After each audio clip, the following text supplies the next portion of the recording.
An elite group of men is hired to track down a terrorist group who is killing prominent members of society on camera. India is putting out some stellar action movies in 2022. Vikram is a gritty film that subtly changes genres at the drop of a hat.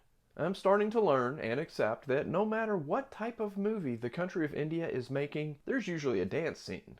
In Vikram, this dance scene is in the first few minutes of the movie, and then it transitions into a crime film, where the police are in over their heads trying to track down a terrorist group.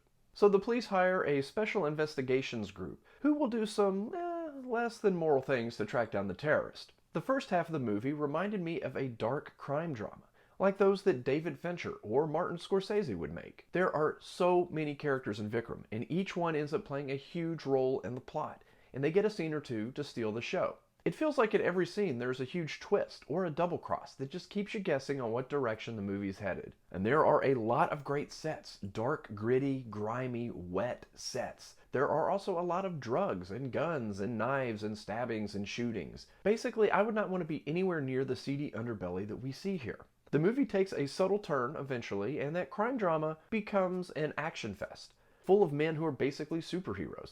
Kind of reminds me of the timeline of the Fast and the Furious films. In the first movie, there's a bunch of tough guys, but the fights are believable. But by the time the ninth movie comes out, they're basically superheroes in t-shirts. The difference is that in Vikram, this transition happens over the course of one movie, not 10 like in Fast and Furious. The character of Vikram gave me Bob Odenkirk vibes from the movie Nobody.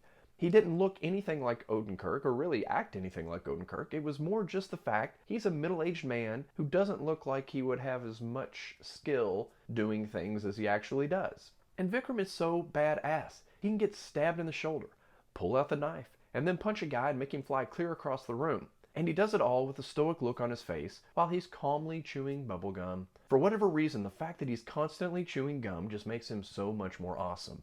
And as crazy and unbelievable as the action is in Vikram, the most unbelievable thing is the scene where a man is 3 hours late to his own wedding, and his wife just calmly forgives him and agrees to marry him that same evening anyway, even though all their guests have gone home. Vikram is a Masala film, and that is a term I learned from my YouTube comment section that describes a film that mixes multiple genres. While I don't think this 3-hour epic will be quite as crowd-pleasing as the other great Indian Masala film of 2022, RRR, I found it to be incredibly entertaining. I believe a rewatch would unlock more enjoyment, as the plot is so full of twists and turns it would be impossible to pick up on everything on a single watch. This is a hard R-rated film. The fight scenes are brutal, punches land hard, blood flows freely, and some of the kills would feel right at home in a Mortal Kombat game or movie. Then there are the other fights that would feel right at home in a kung fu film. Highly choreographed and technical fights where everything seems to defy gravity. And all of this is set to a banging soundtrack full of bass-heavy retro techno-sounding songs that feels as if they were lifted straight from the great Sega Genesis Streets of Rage series. I feel like too many Americans, myself included, have been sleeping on Indian cinema. Vikram is great. Watch it.